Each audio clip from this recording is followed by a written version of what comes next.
दोस्तों नमस्कार। आज का ये जो वीडियो है ये पिछले वीडियो के बेस्ड पर ही है।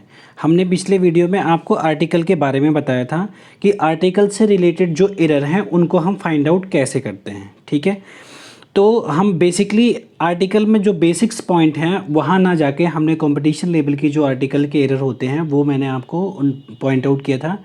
उसी सीरीज में मैं आपको ये अगला वीडियो दे रहा हूँ, क्योंकि पिछली वीडियो में हमें ऐसा लगा था कि आपको जो इडियोमेटिक का जो यूज़ होता था वो मैंने आपको ज़्यादा दिया था। ठीक है, तो बाकी भी जो पॉइंट्स हैं उनको भी हम देखते चलते हैं कि इस वीडियो में ऐसे क्या क्या हैं। ठीक है, चलो शुरू करते हैं। ये पहला क्वेश्चन है आपका, लिखा है कि द मोस्ट हैप्पी, ये स्लैश है, marriage would be slash a union of a deaf man to a blind women. ठीक है, लास्ट ऑप्शन है आपका नो एरर। पहला ए बी सी डी और ई ऑप्शन है, 5 ऑप्शन है जैसा कि आपको दिख रहा है आपके पास में। पहला है द मोस्ट हैप्पी। ठीक है, the most happy marriage would be a union of a deaf man to a blind wife.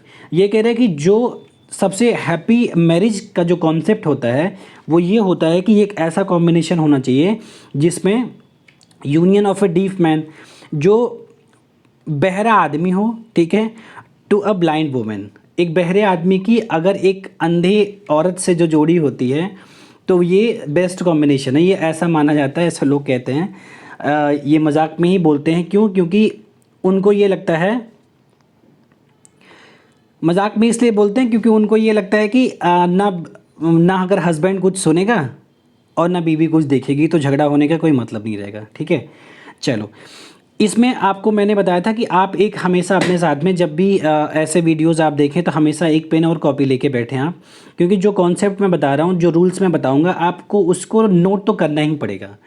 क्यों? क्योंकि एक बार में रूल कोई याद होगा नहीं। ठीक है, तो आपको ये दिख रहा है इसमें ए हो गया, बी हो गया, सी हो गया, डी हो गया और ई हो गया। तो मैं आपको इसमें एरर बताता हूँ। एरर जो है वो आपका इस पोर्शन में है, जो सी वाला ऑप्शन है, लिखा है अ यूनियन ऑफ अ डीफ। ठीक है, तो एक रूल है जो मैं आपको बता रहा हूँ, आप लिखिए और उसको याद करिए। जो रूल है उसमें ये कहता है कि जब भी आपको कहीं ऐसा ये फ्रेम मिलेगा कि जिसमें the plus noun plus of plus noun का कॉम्बिनेशन है, ये है द प्लस नाउन, ठीक है, प्लस ऑफ और प्लस नाउन, ये ऐसा कॉम्बिनेशन अगर मिलेगा, ठीक है, तो इसमें जब भी ऐसा noun plus of plus noun अगर हो तो उसके पहले हमेशा आर्टिकल के तौर पे द का ही इस्तेमाल होता है, ए और एन का इस्तेमाल नहीं होगा। ठीक है, ये शब्द है यूनियन। यूनियन आपका है नाउन। ठीक है, ऑफ है, ऑफ जुड़ा है, फिर ये है डीफ, ये भी आपका है नाउन। ठीक है, तो मैंने बोला अभी कि एक ऐसा स्ट्रक्चर जो आपके noun plus of plus noun से जुड़ा हो, उसके पहले हम आर्टिकल के तौर पर एरर में हमेशा हम द का ही इस्तेमाल करते हैं, किसी और आर्टिकल का इस्तेमाल नहीं करते हैं। ठीक है, समझ में आ गया?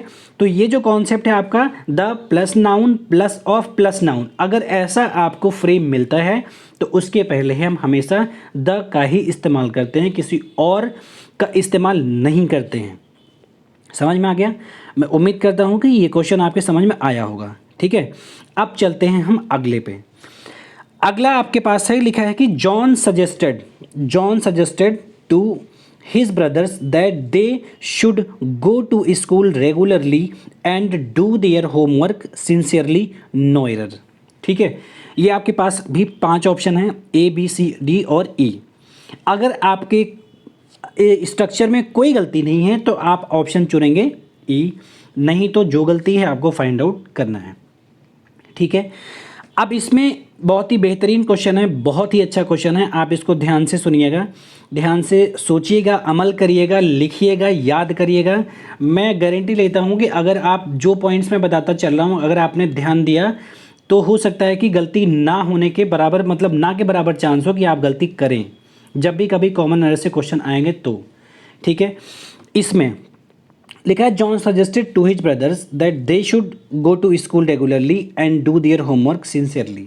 ठीक है, तो ये कह रहा है कि जॉन सजेस्ट करता है अपने भाइयों को कि उन्हें they should go to the school regularly, उन्हें स्कूल जो है वो रेगुलरली जाना चाहिए। And do their homework sincerely, और उनका जो काम है उसको सिंसियरली करना चाहिए। ये जॉन सजेस्ट करता है अपने भाइयों को, ठीक है। तो अब यहाँ जो रूल है वो मैं ये बता रहा हूँ आपको, जो इसमें लिखा है कि go to the school regularly, ठीक है। स्कूल जाने के दो पर्पज हैं। पहला, ध्यान से सुनिएगा मेरी बात, ध्यान से सुनेंगे तो गलती नहीं होगी। स्कूल जाने के दो पर्पज़ हैं। कोई बच्चा अगर स्कूल जाता है तो वो पढ़ने जाता है, ध्यान से सुनिएगा। कोई बच्चा अगर स्कूल जाता है तो पढ़ने जाता है, और बच्चे के साथ अगर कोई काम लगता है, कोई गार्जियन अगर स्कूल जाता है तो वो पढ़ने नहीं जाता, वो बच्चे के किसी काम से जाता है, ठीक है। तो ये रूल कहता है कि जब भी हम स्कूल पढ़ने जाते हैं या ऐसी किसी भी जगह पे, जैसे स्कूल है, चर्च है, जेल है ना, ऐसी किसी जगह पे अगर हम उस जो जिस लिए वो संस्थान बना है उसके मौलिक उद्देश्य के लिए अगर हम जाते हैं तो हम कभी भी द का इस्तेमाल नहीं करते हैं, ठीक है। क्या होगा? गो टू स्कूल रेगुलरली होगा, go to school church, go to school regularly होगा, जैसे चर्च का हमने एग्जांपल दिया तो गो टू चर्च होगा। जेल का एग्जांपल दिया तो गो टू जेल होगा। अगर कोई जेल में बंद होने के लिए, चर्च में पूजा करने के लिए और स्कूल में पढ़ने के लिए जा रहा है तो द का इस्तेमाल नहीं होगा, डायरेक्ट इस्तेमाल होगा, ठीक है। अब दूसरा कॉन्सेप्ट, दूसरा रूल ये कहता है कि अगर, जो मैंने अभी बताया था कि अगर कोई बच्चा तो पढ़ने जाएगा, लेकिन बच्चे के साथ उसका जो गार्जियन होगा वो क्या करने जाएगा, वो विजिट करने जाएगा बच्चे के साथ में, ठीक है। अगर वो बच्चे के साथ में स्कूल विजिट करने जाता है तो हम द का इस्तेमाल उसके साथ करेंगे, ठीक है, उसके साथ द का इस्तेमाल करेंगे। लेकिन अगर बच्चा पढ़ने जाता है तो हम द का इस्तेमाल नहीं करेंगे। समझ में आ गया? अगर वो मौलिक उद्देश्य के लिए जाता है तब हम उसका इस्तेमाल, द का इस्तेमाल नहीं करेंगे। अगर वो मौलिक उद्देश्य के लिए नहीं जाता है, किसी और काम के लिए जाता है, तो हम उसके साथ द का इस्तेमाल करेंगे, ठीक है। अगले में कह रहा है कि after returning from the jail he was abandoned all the criminal activities and is determined to lead a simple life. ये कह रहा है कि after returning from the jail से वापस आने के बाद he has abandoned all the criminal activities, उसने सारे जो गलत काम हैं, सारी जो क्रिमिनल एक्टिविटीज़ हैं उसको बंद कर दिया। And is determined to lead a simple life, और वह दृढ़ संकल्प है एक सिंपल आरामदायक ज़िंदगी जीने के लिए, साधारण ज़िंदगी जीने के लिए वो दृढ़ संकल्प है। मतलब ये कि वो जब जेल से वापस आया तब उसने सोचा कि अब मैं कोई गलत काम नहीं करूँगा, ठीक है। अभी इसके ऊपर वाले सेंटेंस में मैंने बताया था कि अगर किसी मौलिक उद्देश्य के लिए कोई बंदा जाता है, चर्च गया पूजा करने के लिए, स्कूल गया पढ़ने के लिए, और जेल गया जेल के लिए, तो हम क्या करेंगे, द का इस्तेमाल नहीं करेंगे। मैंने अभी बताया था, ठीक है। और इसमें क्या है, बी वाले ऑप्शन में देखिए, इसमें लिखा है फ्रॉम द जेल, तो आपको समझ में आ गया होगा कि हमें क्या करना है, हमें द का इस्तेमाल नहीं करना है, ठीक है। समझ में आ गया? चलिए अगले क्वेश्चन पे आते हैं। अगला क्वेश्चन कह रहा है कि he was an atheist but nowadays he goes to the church and offers prayers for hours. No error, ठीक है। समझ में, मुझे लगता है कि आप ये क्वेश्चन पढ़ते ही आपके समझ में आ जाएगा कि हम गलती इसमें कहाँ है और हमें क्या करना है, ठीक है। मैं उम्मीद करता हूँ आप समझ गए होंगे, फिर भी मैं एक्सप्लेन कर रहा हूँ। कह रहा है कि ही वॉज एन एथीस्ट, वह एक नास्तिक है, बट नाउ डेज, लेकिन इन दिनों, he goes to the church, वो चर्च जाता है, एंड ऑफर्स प्रेयर, और प्रार्थना करता है, फॉर आवर्स, घंटों तक। मैंने अभी बताया कि मौलिक उद्देश्य की पूर्ति के लिए अगर कोई कहीं जाता है तो उसके पहले हम द का इस्तेमाल नहीं करते हैं। कोई भी ऑर्गेनाइजेशन जो बनी है वो अपने मौलिक उद्देश्य अगर पूरा करती है तो हम उसके पहले द का इस्तेमाल नहीं करते हैं, ठीक है। चर्च गया ये प्रेयर करने के लिए, अगर ये चर्च किसी से मिलने के लिए जाता तो हम द का इस्तेमाल कर सकते थे, ठीक है। उस कंडीशन में हमारा द का इस्तेमाल बिल्कुल सही होता अगर वो चर्च किसी से मिलने के लिए जाता तो। लेकिन वो गया कहाँ है, चर्च। किस लिए गया है, वो प्रेयर करने के लिए गया है, ठीक है। तो हम द का इस्तेमाल नहीं करेंगे। उम्मीद करते हैं कि आपको ये क्वेश्चन बड़े आराम से अच्छे से समझ में आ गया होगा, ठीक है। अगला, his father forbade him to go to cinema late at night. उसके पापा ने, उसके पिताजी ने, हिज फादर फॉरवेड हिम, मना किया, to go to cinema late at night, cinema जाने के लिए, रात्रि लेट नाइट को सिनेमा जाने के लिए उसके पापा ने मना कर दिया था। बड़े ध्यान से सुनिएगा, ज़रूरत पड़ेगी तो आप बिल्कुल लिखिएगा, क्योंकि ये आपकी बहुत ही काम आने वाली चीज़ है, बहुत ही अच्छी जानकारी है, ठीक है। मैंने अभी ऊपर बताया था कि अगर किसी के मौलिक उद्देश्य के लिए, अगर इसमें जहाँ जो जेल है, जो चर्च है, जो स्कूल है, ऐसे कोई ऑर्गेनाइजेशन अगर अपने मौलिक उद्देश्य को पूरा करते हैं तो उनके पहले हम द का इस्तेमाल नहीं करते हैं। आगे आते हैं, अगले सेंस में रूल कहता है कुछ ऐसे भी शब्द हैं, कुछ ऐसी भी चीज़ें हैं जिनके पहले हम द का इस्तेमाल करेंगे। ठीक है, उनमें क्या है? उनमें एक है सिनेमा।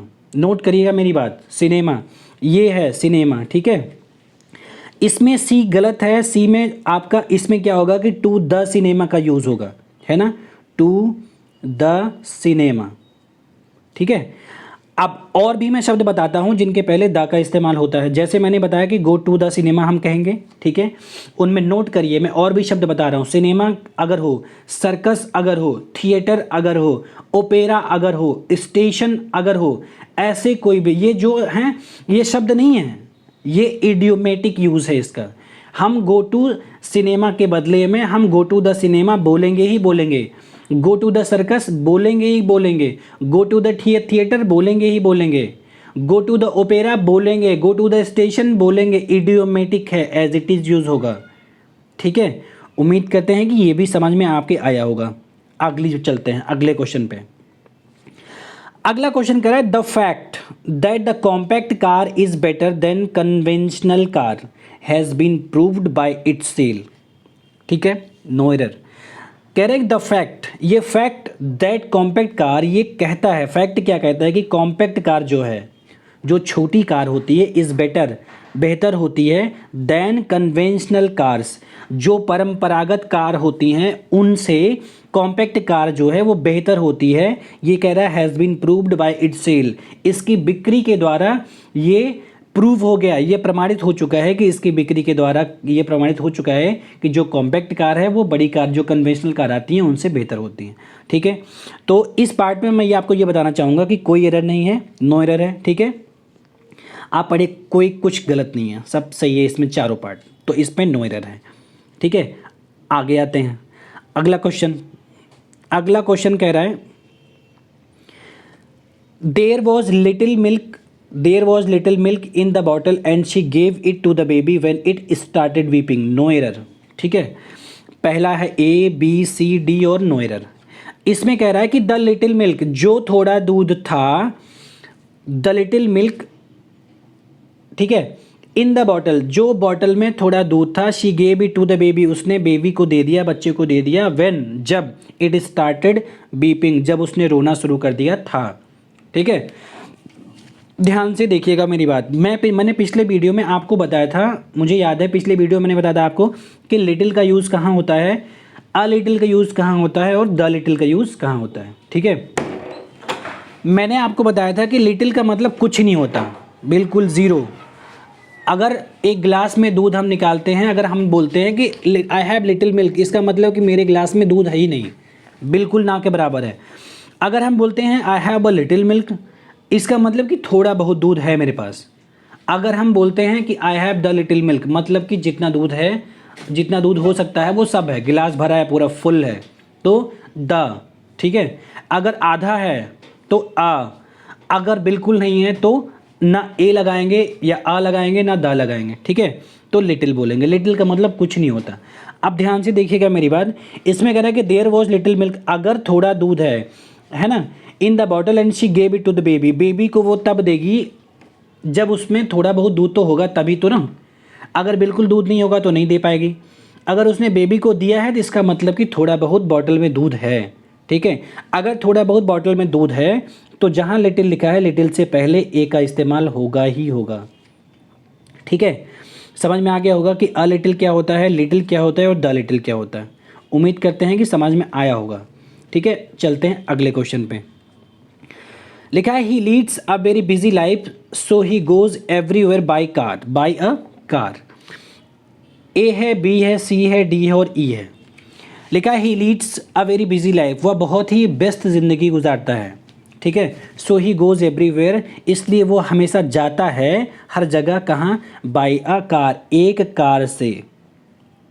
ध्यान दीजिएगा, ये आप जब भी कहीं जाते होंगे तो हम डायरेक्ट बोलते हैं कि बाय कार, है ना, by bus, by train, by a car, by a bus, by a train हम कभी नहीं बोलते, है ना। क्यों? क्योंकि ये इडियोमेटिक यूज़ है, हमें एज इट इज़ याद करना है, हम ऐसे ही बोलते आए हैं ये, ठीक है। तो हम यहाँ ए का इस्तेमाल नहीं होगा, हम बाई कार ही बोलेंगे डायरेक्ट, बाई ट्रेन ही बोलेंगे डायरेक्ट, बाई बस ही बोलेंगे, कुछ भी, by cycle, by train, by car, by bus, है ना, जो भी। हम उसमें ए एंड द का इस्तेमाल, किसी भी तरह के आर्टिकल का इस्तेमाल बीच में नहीं करते हैं, ठीक है। तो ये पता है, ये आपको इडियोमेटिक यूज़ है, ये एज इट इज़ यूज़ होगा, हम बाई आकार नहीं करेंगे, बाई कार करेंगे, ठीक है। अगला सेंटेंस, अगले पे चलते हैं, ठीक है। अगला लिखा है कि thanks to an insight and persistence of the local doctors, hundreds of victims have been able to resume a normal life, ठीक है। ये कह रहा है कि यहाँ देख लो, स्क्रॉल करते हैं, नीचे आइए। Thanks to an insight and persistence of a local doctor, ठीक है। यहाँ आपको पता है कि ये इनसाइट जो है, ये कॉम्बिनेशन मैंने आपसे बताया था कि नाउन होगा प्लस ऑफ होगा और प्लस नाउन होगा, जब मैंने पहला सेंटेंस शुरू किया था, ठीक है। पहला सेंटेंस में मैंने आपसे बताया था कि जब भी हम noun plus of plus noun का कॉम्बिनेशन मिलता है ना, noun plus of plus noun, अगर ऐसा आपको स्ट्रक्चर मिलता है तो उसके पहले हम द का इस्तेमाल ही करते हैं, ये द आर्टिकल का ही इस्तेमाल करते हैं, ए एन का इस्तेमाल नहीं होता है, ठीक है। यहाँ देखिए, परसिस्टेंस नाउन है, ठीक है, लोकल नाउन है, हम यहाँ एन का इस्तेमाल हमने किया है, यहाँ हम क्या करेंगे, किसका इस्तेमाल, द का इस्तेमाल करेंगे, ठीक है। तो उम्मीद करते हैं कि आपको समझ में आया होगा, समझ में आया होगा ना। तो जितना स्ट्रक्चर है आपको, जितना मैंने आज बताया, इसको बहुत अच्छे तरीके से याद करिएगा आप, ठीक है। जितना भी थोड़ा थोड़ा करके चलेंगे, जितना होगा पॉसिबल मैं उतना बताता रहूँगा आपको। आर्टिकल पे ये दूसरा लेक्चर था हमारा आपका, तो उम्मीद करते हैं कि समझ में आया होगा। आगे मैं और भी आपको, जैसे पार्ट्स ऑफ स्पीच हैं तो आर्टिकल मैंने स्टार्ट किया है, तो आपको डायरेक्ट ये पार्ट्स ऑफ स्पीच में स्टेप बाय स्टेप मैं चलता रहूँगा। ऐसे 2 या 3 वीडियो जो हो सकेगा मैक्सिमम मैं आपको दूंगा एक टॉपिक पे, इससे ज़्यादा नहीं। जब पार्ट्स ऑफ स्पीच वगैरह पूरा हो जाएगा, 7-8 जो भी हैं, 8 हैं, 8 वो हैं, एक आर्टिकल का है, 9 हो गया, एक्टिव पैसिव में है, डायरेक्ट इनडायरेक्ट में है ना। तो ये जो 10 टॉपिक हैं, 10-11 टॉपिक जो भी मिलेंगे आपको ग्रामर वाले पोर्शन से, सिंथेसिस से मिलेगा, ये जैसे ही पूरा होता चलेगा तो मैं आपको फिर मैं कॉमन देता चलूँगा, और बीच बीच में मैं आपको ग्रामर के पोर्शन से और भी मैं अलग अलग, जैसे वोकेबलरी है, एंटोनिम सिनोनिम है, वन वर्ड सब्स्टिट्यूशन है, ये सारे जो टॉपिक्स हैं वो मैं आपको बीच बीच में लेक्चर या जो भी होगा मैं देता रहूँगा वीडियो आपको, ठीक है। तो आशा करता हूँ कि समझ में आया होगा। आज के लिए बस इतना ही, धन्यवाद।